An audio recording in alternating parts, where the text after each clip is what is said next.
make it a part of your day, young Muslim and old Muslim and male Muslim and female Muslim, in a time where sin has become pervasive and invasive in it, as if make a lot of istighfar. Because from the punishment of Allah Rabbul Izzah, me and you were given two safeties, two things that we could hide behind and keep the adhab of Allah away.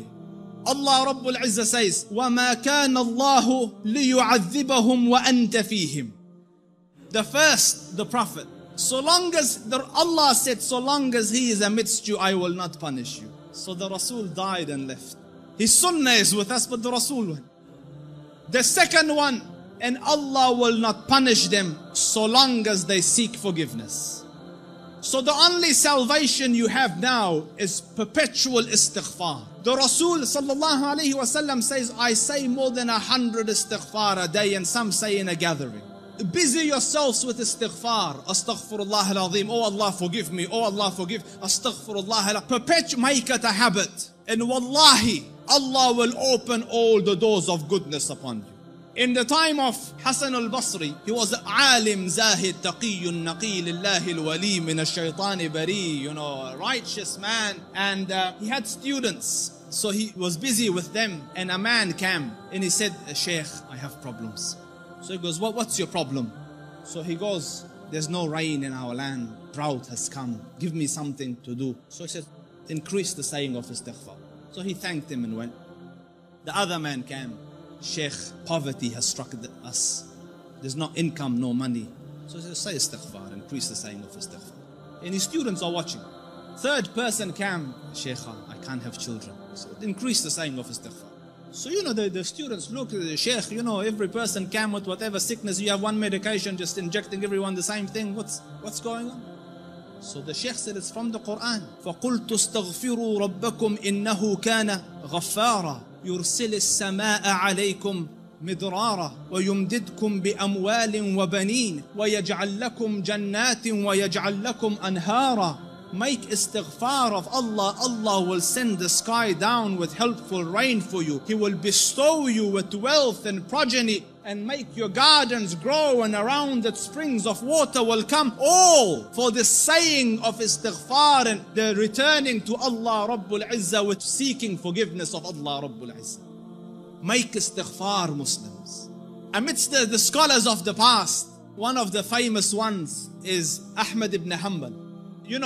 They call him the Imam of Ahlul Sunnah. And such a giant of an Imam, some of the people in his madhab say that no one served the religion after Abu Bakr radiallahu anhu more than Ahmad ibn Hanbal. Because just in the days of Mihna, for years he took imprisonment and house arrest, but he would not budge on his stance on the deen. So his fame and repute extended across the Muslim land. Everyone knew him, but there was no selfies in those days, you couldn't share a picture. So no one knew. Few people around him and his students and Ahl al-Ilm knew what the Shaykh looked like. Most people hadn't seen him, but they had heard about him. So Imam Ahmad went on a travel from his city to another city. And when he reached that city, night befell him. He was in a masjid. And he was trying to sleep in the masjid because in those days there was no hotels and things.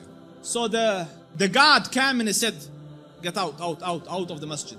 So he said, listen, I'm a traveler. I don't have anywhere to go. I will just be here till tomorrow and then I will be on my way. So he said, no, get out. So the Sheikh went and sat outside the door. Can you imagine? This was a man, who, when he used to walk, hundreds would be walking with him and they would kiss his head and hold his books. Hey, Imam Ahmad was Imam Ahmad. Now he's sitting at the door of the masjid. So he looks at him, he goes, didn't I tell you to go? He goes, I'm outside. He goes, no, get out. So he said, listen, it's just... So he said he held the Imam from his leg and dragged him onto the street.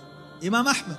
And the Shaykh, subhanallah, And when he's landed in the middle of the road, across the road was a baker, the one that makes bread. So the baker saw him and he goes, listen, he sees in him signs of piety and taqwa. So he goes, come here and sleep in my bakery, and I'm making the dough all night and fixing the bread, because people will come at Fajr to buy, but you sleep here as I'm doing my work.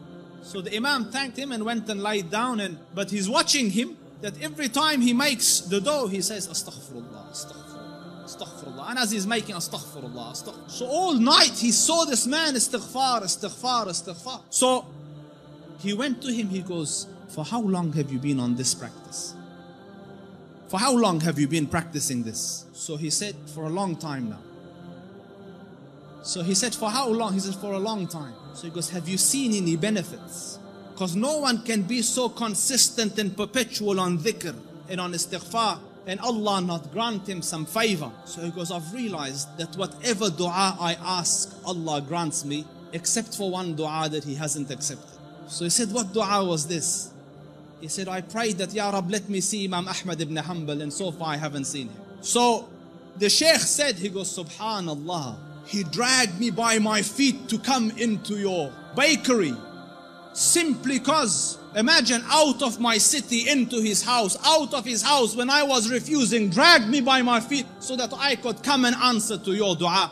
فقلت استغفروا ربكم إنه كان غفارا يرسل السماء عليكم مدرارا ويمددكم بأموال وبنين ويجعل لكم جنات ويجعل لكم أنهارا. My dear brothers, turn to Allah Rabbul Izzah. Wallahi, I don't say this as a nice to say, but all of the problems to all your answers is Allah Rabbul Izzah. Your refuge from every difficulty is Allah Rabbul Izzah. Turn to Him with it. Wallahi, turn once to Allah Rabbul Izzah, and you will find your Lord more merciful and more accommodating and more accepting than the kindest of the kind of this world.